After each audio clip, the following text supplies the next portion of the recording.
Sir has done a lot for me in his time here. That's him, who has been editing the afternoon news, sports anchor 93.7 The Fan, and big news because he's been studying to become a meteorologist and he's now got the degree.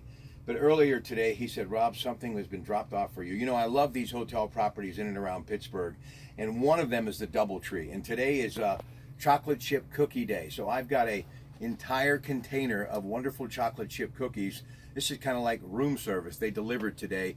They're 5-star in my book, and a happy chocolate chip cookie day to my friends at the DoubleTree. Now, Robert is headed off to a very cold place, very cold, and he's going to be really tested this winter.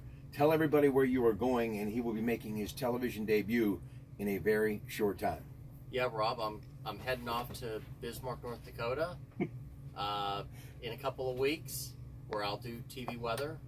And it's very, very cold up there. Yes, it is. But it also gets very hot, so don't let that slip by the wayside, because it can get quite hot up there too. This has been a journey for you. How long has this been a process? 3.5, 4 years.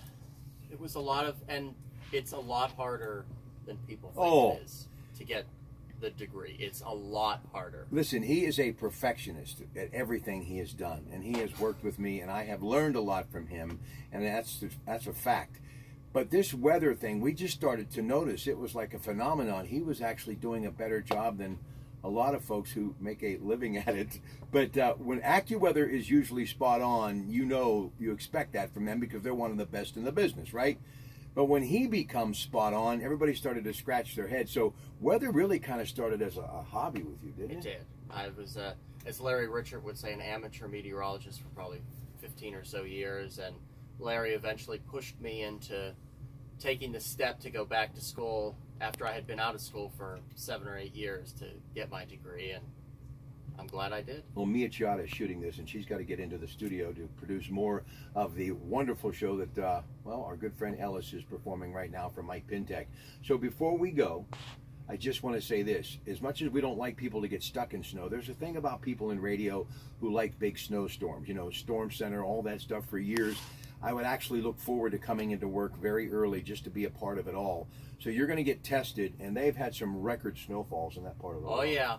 They get it all up there, so it'll be it's exciting, all right? Oh, it is. It'll be something I'm looking forward to very much. Well, let me say thank you. You're a real professional, and you are a shining light that's going to burn bright for many, many years. And I think one of these days I'll be kicking back in that rocking chair, and I'll say, wonder what's on national television tonight, and it'll be this guy giving the 5-day forecast. Ladies and gentlemen, Robert Sir, thank you, part of our team, and now North Dakota, look out, because he's going to be part of your team. Have a great day. From your Pratte Pack, good afternoon.